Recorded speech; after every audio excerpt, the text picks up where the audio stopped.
Officially nang dumating mga idol sa Pilipinas, ang youngest NBA MVP ay wala nang iba si Derrick Rose. At alamin natin kung sino dito mga basketballistang kanyang makakasama para na nga dito sa kanyang event dito nga sa Pilipinas. Isa-isay natin yung pag-usapan para sa ating video na ito.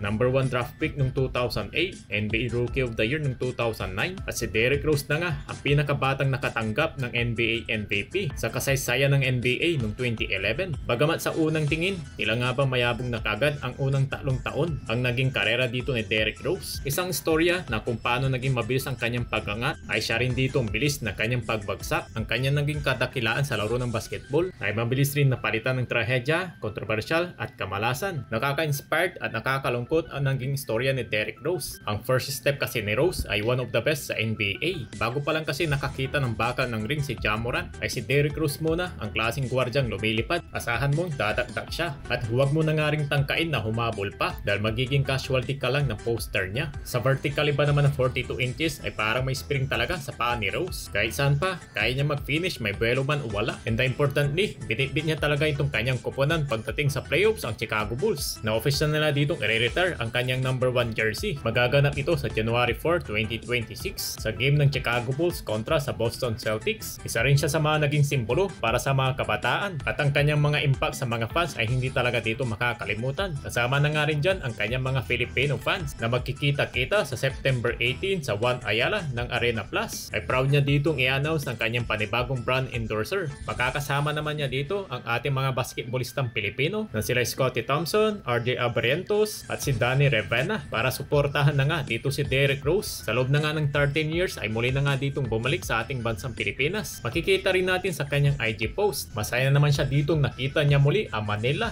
Pilipinas naman. Dahil sa baka hindi ko na makuha ang information mo, wala na akong load eh.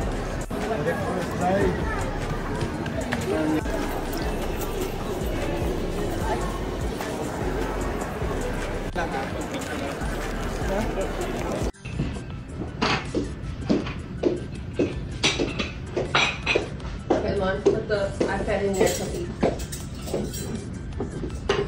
Green. Thank you.